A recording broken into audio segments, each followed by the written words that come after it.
Fala pessoal, GM Evandro aqui e nesse vídeo de hoje eu quero analisar com vocês uma partida bem interessante que eu joguei recentemente nos Jogos Abertos de Santa Catarina, que aconteceu na última semana, né, a partida que eu joguei de brancas contra o GM Krikor Mkhitaryan, né, essa aí deve ser a 30ª partida já que a gente joga em torneios pensados, né, já joguei várias partidas contra o Krikor, partidas são sempre muito interessantes, né, as partidas que a gente joga.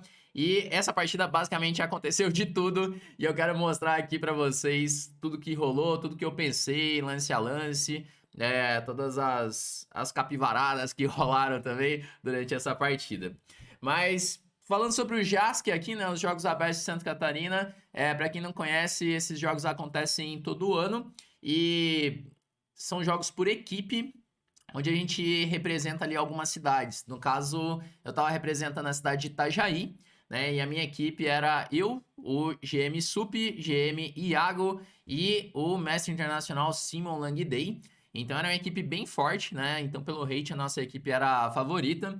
E nesse match que eu joguei contra o Krikor, a gente estava enfrentando a equipe número 2 do torneio, que era o Krikor, o Diego de Berardino, o Everaldo Matsura, também grande mestre, e o mestre Feed Rian. Então era uma equipe bem forte, um match bem difícil esse. E, e aí eu quero mostrar o que rolou aqui na minha partida aqui pra vocês, né?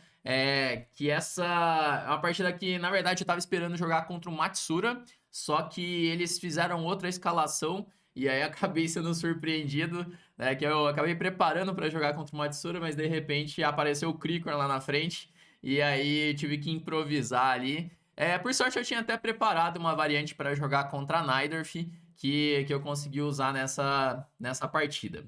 Bom, mas bora lá então, bora começar as análises aqui dessa partida, que eu tava de brancas e, pra variar, né, comecei jogando com lance 1 E4, basicamente sempre eu jogo com E4, e o Krikor, ele jogou uma siciliana, né, o Krikor que é um jogador muito bem preparado, né, então as posições da siciliana Naidorf encaixam muito bem com o repertório dele, né, porque depois de D6, eu fiz D4, abri na siciliana, cavalo F6, cavalo C3, ele faz A6. E a siciliana Najdorf é uma das melhores aberturas contra E4, né? E o negócio é que o jogador de pretos precisa estar muito bem preparado, né? E por isso que eu falo que encaixa muito bem com a maneira que o Krikor joga, a maneira que ele prepara aberturas, né? E daí eu resolvi jogar a minha variante com Bispo E2, que acaba levando para algumas posições um pouco mais tranquilas. É uma variante que eu tenho bastante experiência. E como eu não tinha preparado nada específico assim para essa partida, eu resolvi jogar esse tipo de posição que eu tenho mais familiaridade, assim, né? Então ele jogou E5, um lance típico aí da siciliana Najdorf. Depois de E5, a grande questão aqui é a casa D5, né? Que as pretas acabam enfraquecendo essa casa. Mas por outro lado, o preto consegue expulsar o forte cavalo de D4 e as pretas vão conseguir ficar com as peças muito ativas, podendo criar contra-jogo pela coluna C. Então faço aqui cavalo B3. Já joguei essa mesma posição com o cavalo F3 também. E aí é uma outra disposição de peças, mas aqui eu tinha uma ideia, que era jogar com o cavalo B3, ele faz então bispo E7, roque, roque, e agora dama D3. Bom, esse lance aqui ele pode parecer um pouco esquisito, né? Colocar aqui a dama em D3, desenvolver a dama de uma forma um pouco prematura, mas de repente a dama pode passar para a ala do rei com dama G3 em algumas posições, e eu tinha uma ideia aqui bem interessante, que eu já tinha até jogado contra o Quintiliano, né, o grande mestre Renato Quintiliano, eu joguei com ele lá em Manaus. A partida com ele acabou empatando, mas eu resolvi jogar de novo essa mesma ideia que eu vou mostrar aqui para vocês. Outra forma de jogar é com Bispo E3, Dama D2, também já joguei algumas vezes assim. Mas eu preferi jogar com Dama D3, Bispo E6 e agora Bispo D2. Bom, ainda parece um pouco esquisito o que eu tô fazendo aqui, mas no próximo lance vai ficar mais claro. Ele faz cavalo de BD7, né, desenvolvimento bem natural ali da Najdorf, e agora eu faço um lance cavalo D5 direto. Bom, o que acontece? Depois desse cavalo D5, eu tô querendo jogar C4, Meu cavalo em D5 ele tá bem forte, então ele acaba sendo obrigado a tomar esse cavalo em D5, senão ele vai acabar ficando pior. E ele tem que tomar de bispo, né? Não dá para tomar de cavalo, senão o bispo fica sem casas, né? A dama em D3 tira a casa do bispo. Então ele toma de bispo, peão toma. E aí aconteceu uma transformação aqui na estrutura de peões, aconteceu bastante coisa depois dessa troca. O que que acontece? Agora eu tenho o par de bispos na posição, né? Então eu tenho uma vantagem estratégica aí de ter o par de bispos.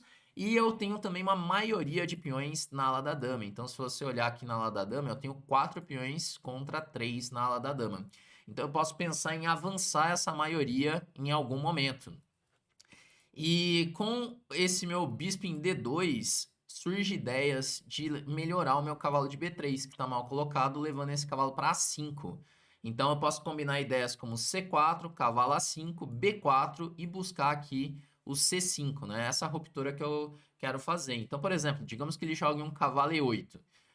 Com a ideia de avançar a maioria dele, porque agora ele tem uma maioria também, ele tem 4 contra 3 na ala do rei. E de repente trocar o bispo de casas pretas, tirando assim meu par de bispos, trocando o bispo mal ali dele.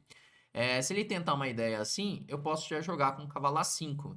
E agora meu cavalo fica muito bem, porque se ele jogar B6, eu tô entrando com o cavalo em C6. E tá vindo B4, C4, 2C1. Então essa é uma posição que é boa para as brancas. Então basicamente a minha ideia ali com dama D3, bispo D2, era fazer esse plano, né? Então, por isso que eu quis entrar nesse tipo de posição. Só que o Krikor ele já conhecia esse plano também, né? Ele tinha visto a minha partida contra o Quintiliano, e aqui ele faz um lance torre E8, que é um lance realmente bem interessante esse. Eu já tinha visto posições semelhantes, eu não tinha analisado exatamente esse lance, eu tinha analisado mais posições com torre C8, mas a ideia é muito parecida, né? Ele vai fazer alguns lances úteis ali, de espera, alguns lances que vão fortalecendo ali a posição dele, né? Ele quer jogar com bispo F8, G6, bispo G7, e daí ele vai preparando para em algum momento avançar a maioria dele com F5. E faz também alguns lances de preparação na ala da dama para evitar a minha expansão aqui com cavalo A5, C4 e B4, né? Então eu continuei normal aqui com C4, ele faz A5, é um lance importante esse, porque ele evita que meu cavalo entre lá em A5, né? Senão eu vou avançar lá da dama muito fácil. E ele cria ideias de jogar A4 também, incomodando aqui o meu cavalo de B3. Então eu faço A4, fixando o peão ali em A5. Agora ele tem que perder alguns tempos, às vezes jogar B6, né? Que enfraquece um pouco ali a lá da dama.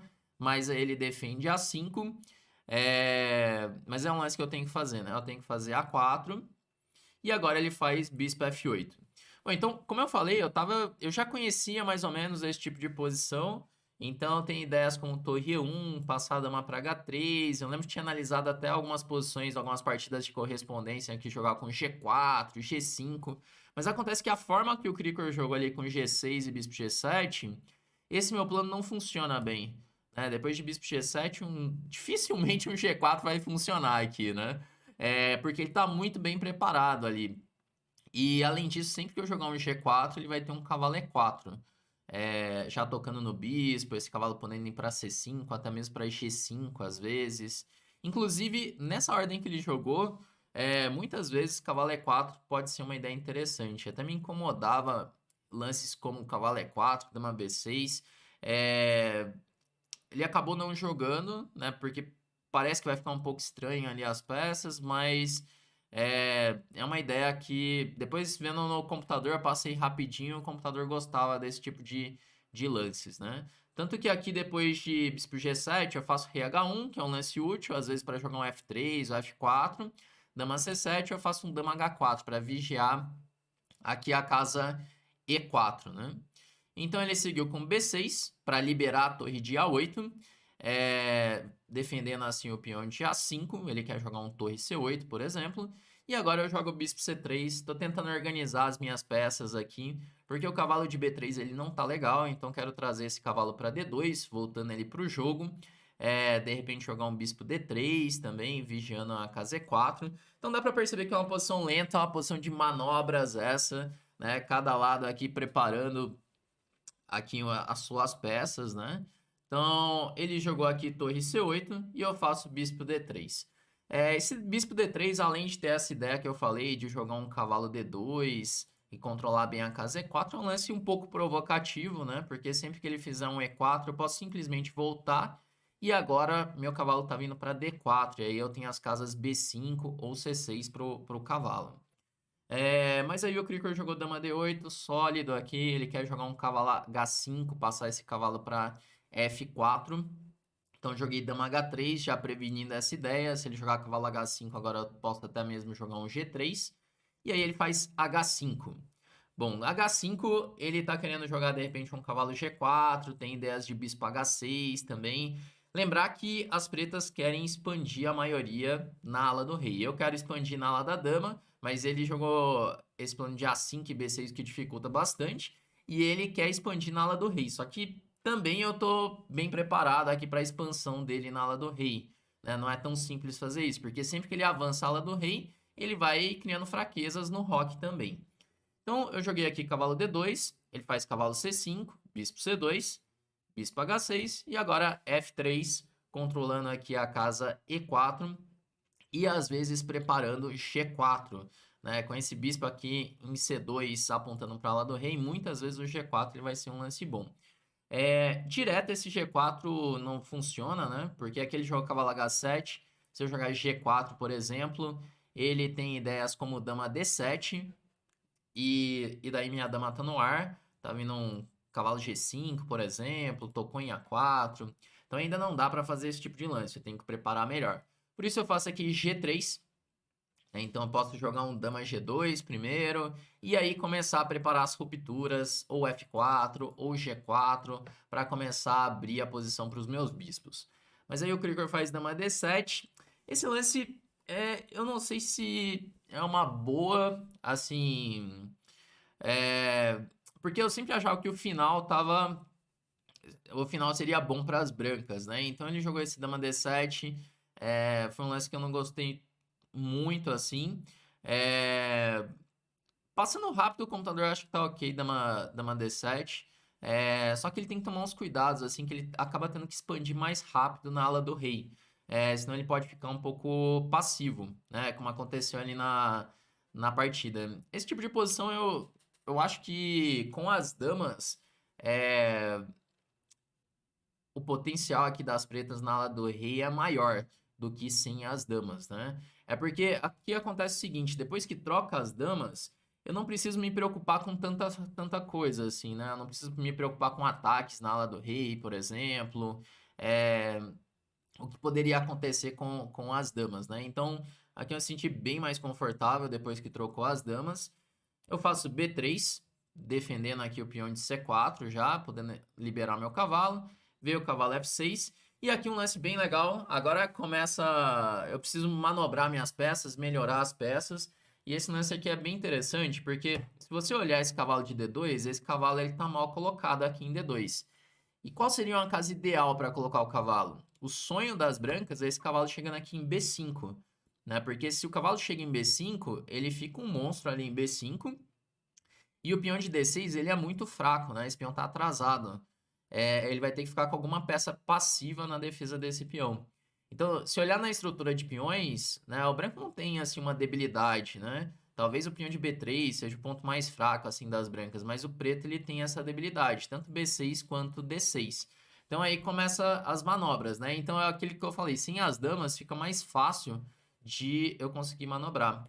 Daí eu faço aqui cavalo B1, que defende o bispo de C3, evita o golpe que ele estava ameaçando, cavalo por D5, e eu tenho ideias de cavalo A3 e cavalo B5. Então seguiu aqui H4, se eu tomar ele está jogando um cavalo H5, cavalo F4, então eu jogo rei G2, bispo G7, agora torre E2, né? Esse é um lance legal, mais um lance de preparação, defendendo aqui o bispo de C2, podendo às vezes dobrar as torres na coluna E, porque a única ruptura que ele tem por enquanto é E4. Então eu tenho que vigiar esse E4, né? Aí seguiu o cavalo H5, bispo D2. O melhor o meu bispo, não estava fazendo nada ali em C3, estava só levando uns golpes, né? Por exemplo, se eu jogasse aqui um cavalo A3, E4 já poderia ser um lance. porque meu bispo tá no ar, e ele tem um intermediário aqui tomando em F3. Então eu jogo bispo D2, melhoro meu bispo, dou a casa C3 pro cavalo. Seguiu aqui F5, e agora a torre de F1, novamente evitando E4. Então assim, é um jogo que tem que ser muito profilático aqui dos dois lados, né? Sempre evitando o contra-jogo.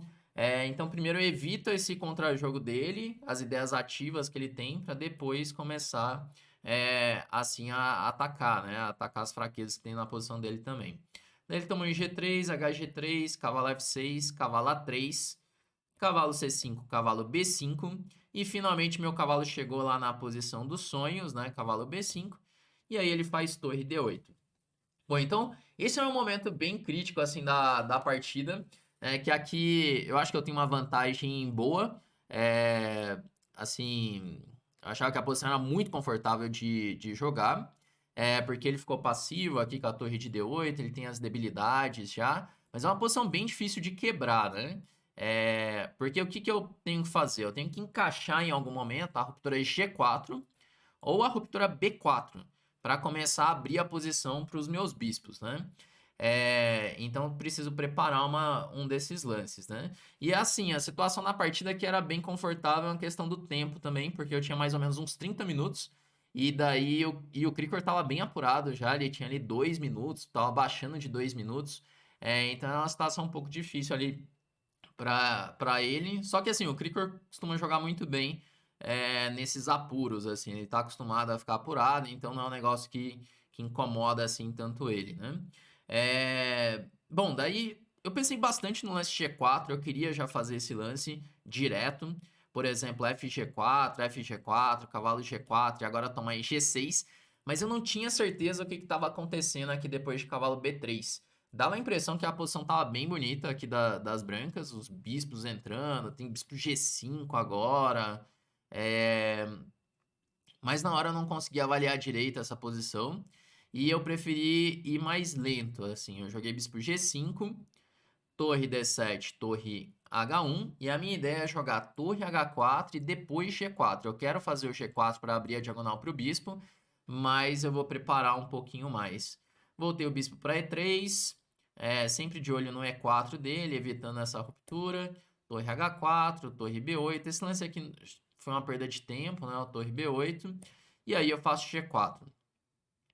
Aí, se ele começa a abrir FG4, FG4, aí fica muito bom aqui para os meus bispos, né? Tá vendo torre F2, G5, peão de G6 é um alvo. Então ele acaba sendo obrigado a fechar. Só que agora eu tenho total controle da casa E4. Então vai chegando uma posição que ele tem zero contra-jogo, né? Veio torre H8, então seguiu torre por H8, bispo por H8. Torre 1, melhorando a torre, podendo ir para H1, bispo G7, torre H1, G5, e agora eu faço torre B1, preparando aqui o B4, bispo F8 e cavalo C3. Bom, então eu tô aqui na posição dos sonhos, né? É a posição que o branco tem uma vantagem muito grande, estrategicamente é um inferno jogar de pretas essa posição, porque ele não tem nenhum tipo de contra-jogo, ele só pode ficar esperando ali. Na verdade, o único contra-jogo é E4, só que tá muito bem controlado esse E4 dele, e vai chegar o B4. E aí a posição começa a abrir, e esses peões são muito fracos aqui, os peões de B6 e D6, bispo passivo em F8 também. Então, assim, estrategicamente tá muito ruim a posição dele, né? É só ter calma aqui para não fazer besteira, né? Mas é aquele negócio, sempre dá para estragar uma posição, né? Ele jogou aqui bispo E7, eu faço B4, a B4, torre B4, bispo D8, bispo F5, a torre está bem mal colocada ali, torre E7, e agora eu faço o lance torre B1.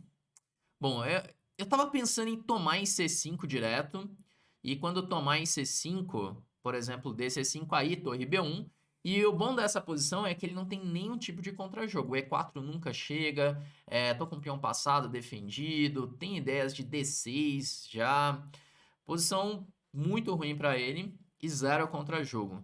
Só que eu quis jogar primeiro o torre B1 deixando mais opções. Eu achei que o E4 não chegava, né? Eu achava que E4 não ia chegar a tempo aqui dele. Só que foi um erro meu. permitir esse E4, porque eu acabei dando algumas chances de contra-jogo, né? No fim, o bispo tomar C5 realmente é um lance muito bom, e essa posição aqui, ele tá perdido, né? Simplesmente ele tá perdido, porque eu vou invadir agora com torre H1, tem as ideias de torre H8, simplesmente não tem contra-jogo, o bispo tá morto, as peças passivas, né? Mas eu acabei jogando esse, acabou sendo impreciso, que aí E4 chega bem, F4, cavalo E4, cavalo E4, cavalo E4, e agora bispo E6.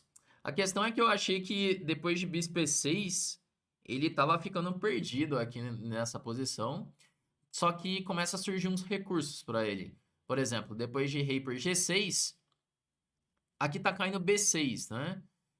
Só que eu tô tendo que me preocupar com umas ideias como F3 cheque. E aí, se eu tomar em F3, ele tem um cavalo D2 duplo, né? E aí, esse foi um momento que eu gastei bastante tempo ali também. Aqui a gente já tá equilibrando os tempos, né? Eu fui gastando o meu tempo, gastando tempo.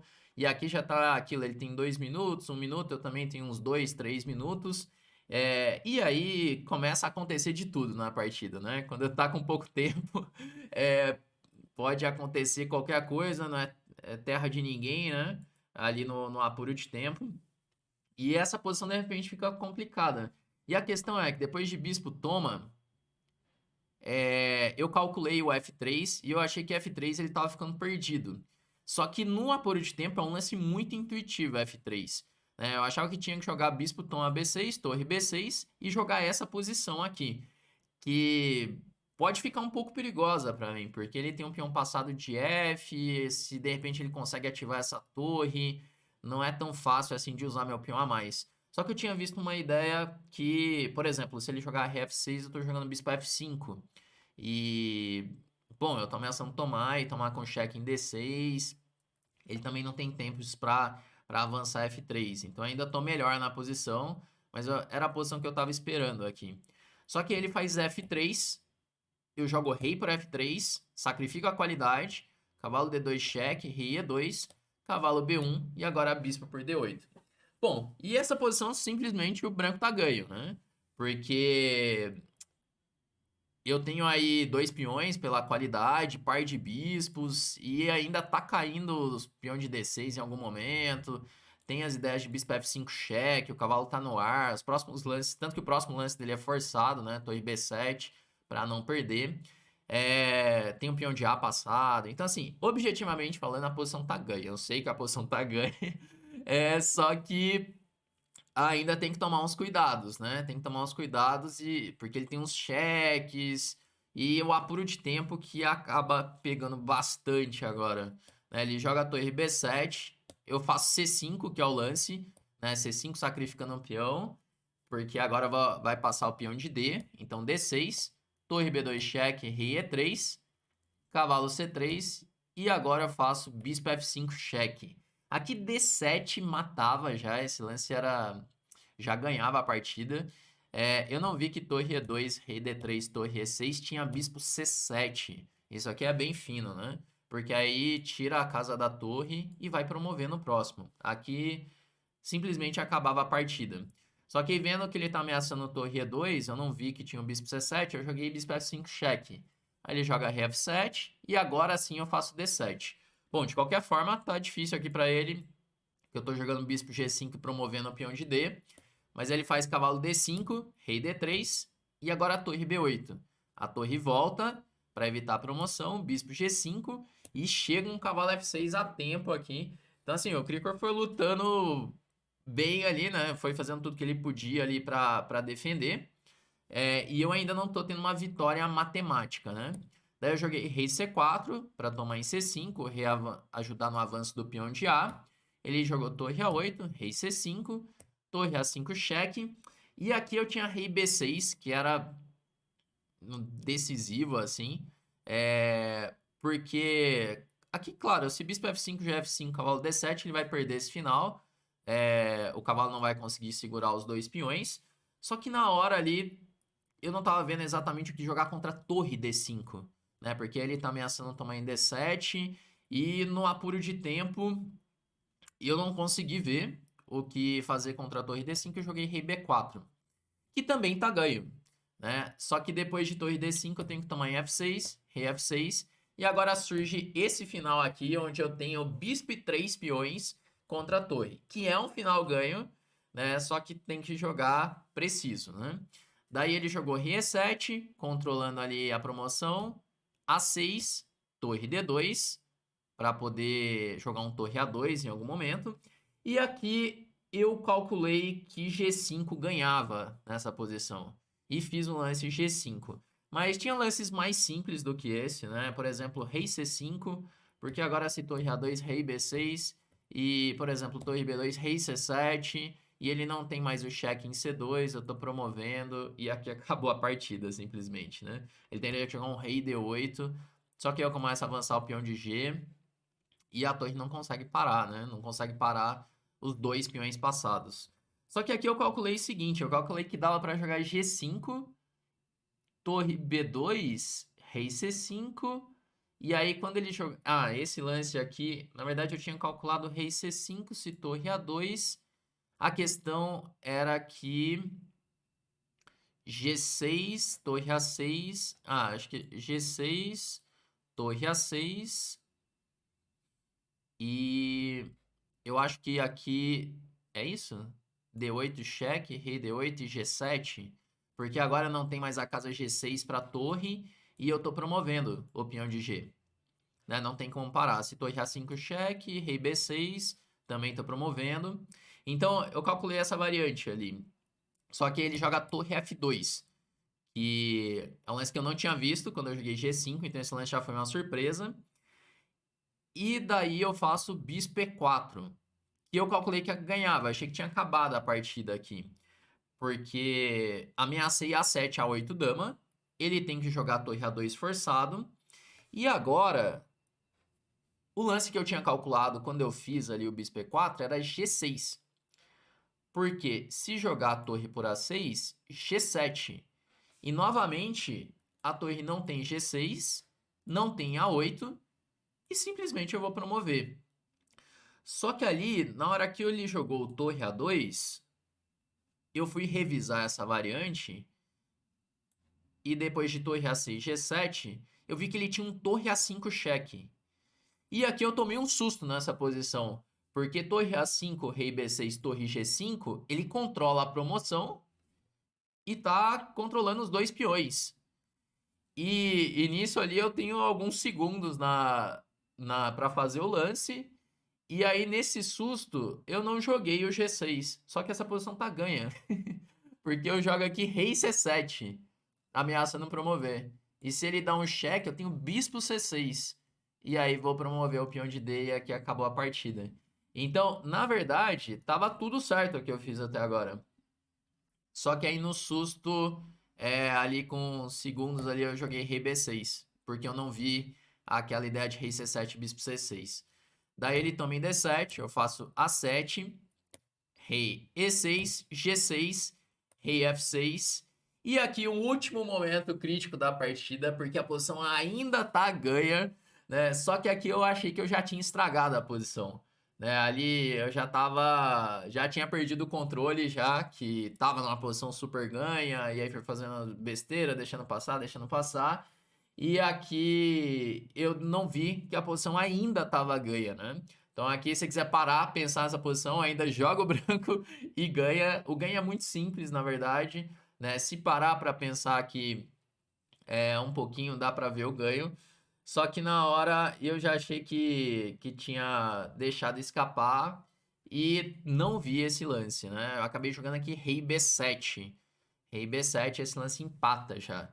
Então, aquele negócio que eu sempre falo aqui nos episódios do desafio, sempre dá para estragar uma posição, né? Aqui a gente conseguiu estragar várias vezes, mas aqui ainda tinha bispo D3, com a ideia de bispo A6. E aí bloqueia a torre e vai promover, né? Por exemplo, cheque, dá para jogar um bispo B5, torre A2, bispo A6 e promoveu o peão de A. Só que rei B7 que eu faço, esse lance empata. Porque aí vem torre B2 cheque, rei C7, torre A2, rei B8, cheque. Aí quando eu bloqueio, ele volta para A2 E o detalhe é que quando eu promovo, ele toma, cai em G6. E aí a posição, ela empata, que sobrou só o bispo, né? Então, depois de tudo isso, depois de tudo que aconteceu, a partida ela terminou em empate, né? Foi um empate um pouco difícil ali de engolir na hora, né? Porque a posição tava muito ganha. Mas é isso, né? Acontece ali de escapar, né? Tem que ficar mais ligado, especialmente no apuro de tempo, né? Apuro de tempo ali que eu deixei escapar a partida. Obviamente, com mais tempo, dava pra ver tudo isso com uma certa tranquilidade até ganhar esse final. Mas ali no apuro sempre tem que tomar muito cuidado, né? Sempre dá pra estragar a partida de algum jeito. Mas de qualquer forma, foi uma partida bem interessante essa, né? Teve uma batalha estratégica bem legal ali. Pena ter deixado escapar ali nos últimos lances, né? Até o último lance ainda dava pra ganhar, né? Mas é isso. Essa foi uma partida que rolou lá no JASC, os jogos lá de Santa Catarina. Eu espero que você tenha curtido. Deixa aí no vídeo, aqui no chat, o que você achou da partida. Manda aí se você gostou, se quer que eu faça mais análises como essa. Teve até outras partidas legais, né? Porque no meu tabuleiro eu acabei jogando com vários grandes mestres, né? Eu joguei com o Krikor, joguei com o Fear, com o Diamante. Joguei com o Debs também. Então acabou sendo um tabuleiro bem difícil ali o meu. Na verdade, eu empatei todas essas partidas, mas foram partidas que tem ali o seu interesse, né?